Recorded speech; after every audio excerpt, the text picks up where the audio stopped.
With jealousy, Shedeur Sanders watches Cam Ward's progress with the Tennessee Titans from afar. At the beginning of the year, the battle for who would be the first overall pick in the draft was intense between Shedeur Sanders and Cam Ward. The truth is, it was a close race.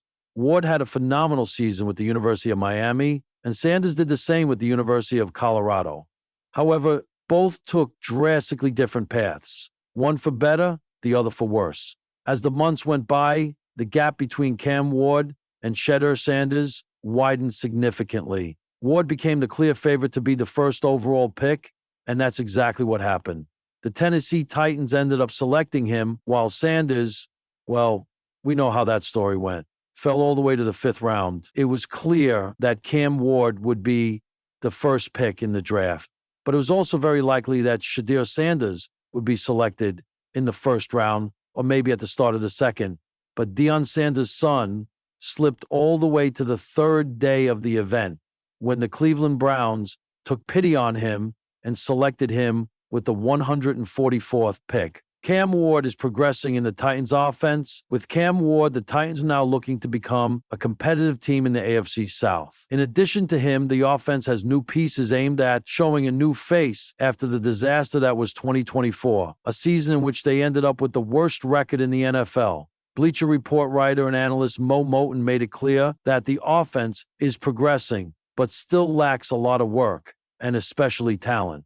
John wrote, "We, and especially talent, besides wide receiver Calvin Ridley. The Titans don't have a receiver playing at peak performance in his prime years. Van Jefferson hasn't recorded more than 24 receptions in a season since 2021. Tyler Lockett has seen a sharp decline in receiving yards over the last 3 years. Treylon Burks has battled injuries, hindering his ability to establish consistency in 3 seasons," Martin wrote. "The situation won't be easy. Cam Ward is almost certain to be the starter from week 1. But what might help is that in the AFC South, both the Colts and Jaguars have a lot of question marks. Maybe the Texans are slightly ahead of the pack, but they also have some holes to fill. The late-night air in Boulder, Colorado is crisp, still, and unforgiving, the kind of quiet that presses on your chest." Inside the football facility, long after his teammates had gone home, Shedeur Sanders sat in the film room, alone. The glow of the projector flickered against his tired eyes, but the screen wasn't showing game tape. It was NFL Network. And there he was again, Cam Ward, under the bright lights of Nissan Stadium in Nashville, threading a 35-yard laser between 2 defenders for a touchdown. The crowd roared. The analysts gushed. "That's a grown man throw," one said. "This kid's the future of the AFC South," another chimed in. And then the headline, Cam Ward, Titan savior, rookie sensation continues hot streak. Shedeur swallowed hard and muted the TV. Different choices, different futures. Just a year earlier, they'd been on parallel tracks, both with dynamic quarterbacks who transferred to Power 5 programs. Both carried chips on their shoulders. Both were Heisman hopefuls in the preseason hype machine. Both were rising fast. But now Cam was in the NFL, living the dream, Shedeur's dream. And Shedeur, he was still here, still in college, still fighting every Saturday behind a leaky offensive line, doing everything he could to lift Colorado from mediocrity into something more, something lasting. Why did he stay? Shedeur had asked himself that question 100 times since April. He remembered the moment clearly. Draft declarations flying in like wildfire. Every top prospect making their move. Cam Ward declared first. Others followed. But Shedeur stood at that podium next to his father, Coach Prime, and said the words he thought were right. "I'm not going to the draft," Shedeur said. "I steady and sure. I've got unfinished business." His father put a hand on his shoulder, smiling proudly. It was about loyalty, about legacy, about proving that Colorado football could matter again. But now, watching Cam run off the field with his Titans teammates, getting doused in Gatorade after his 3rd straight win, Shedeur felt it, that hot, bitter ember burning low in his chest, jealousy, the glare of the spotlight. And the shadow of Cam Ward wasn't just winning, he was thriving. The Titans had thrown him into the fire and he answered with ice. He was making off-temp throws, extending plays, calling audibles like a 10-year vet. ESPN ran a special feature, Cam versus C.J. Stroud, the next great AFC rivalry. It didn't help that Cam's success made people talk. Shedeur made a mistake, they said. Should have struck while the iron was hot. He's losing draft stock. Ward's already proven he can lead an NFL team. Shedeur's stuck at a school that went 5-7. Too much hype, too much prime time. Not enough results. Shedeur would pretend he didn't care. He'd post cryptic messages on Instagram, verses about patience, about God's timing, about trusting the process. But inside he was simmering. Not at Cam. He respected the hell out of Cam.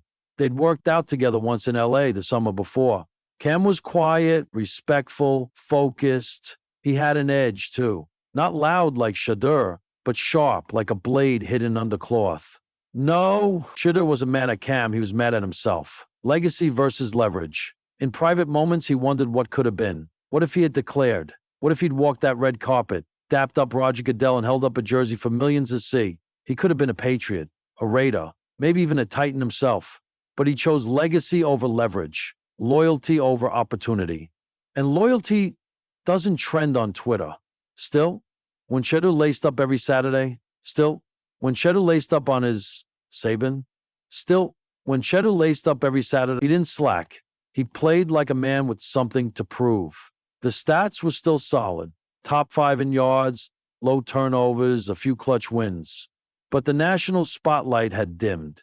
With Cam stealing headlines, Shedeur was left answering questions about what ifs and next year. Every time he opened his phone, it was Cam. Cam on podcasts, Cam in commercials, Cam leading 2-minute drills like he was born for it. And yet, Shedeur couldn't stop watching. A silent motivation he'd never admitted out loud. But that jealousy, that gnawing frustration, became fuel. Every throw in practice, he imagined the cameras were on him, not Cam. Every rep in the weight room, he heard the critics in his head. Every interview, every handshake, every game, he carried it like armor. He wasn't just playing for stats. He was playing for redemption, for a second chance at the moment he gave up. And deep down, he knew that time would come. He'd declare for the draft eventually. He'd walk onto that stage, not just as Deion's son, not just as the kid who stayed, but as a quarterback in his own right, as a leader forged in the fire of pressure, expectation, and regret. Maybe he'd even meet Cam again. This time not as distant stars in different galaxies, but as rivals on the same field. Titans versus Monday night, the rematch that everyone would watch. Until then, all Shedeur could do was watch from afar and wait. The quiet confidence as the highlight replayed on mute, Cam Ward celebrating under stadium lights. Shedeur leaned back in his chair, sighed, and let a small smile cross his face. Yeah, he was jealous, but not in a way that weakened him. It made him sharper, hungrier, because next year, the NFL wouldn't just be hearing about Cam Ward, they'd hear Shedeur Sanders' name again, loud, clear, and undeniable. And this time, he'd be ready.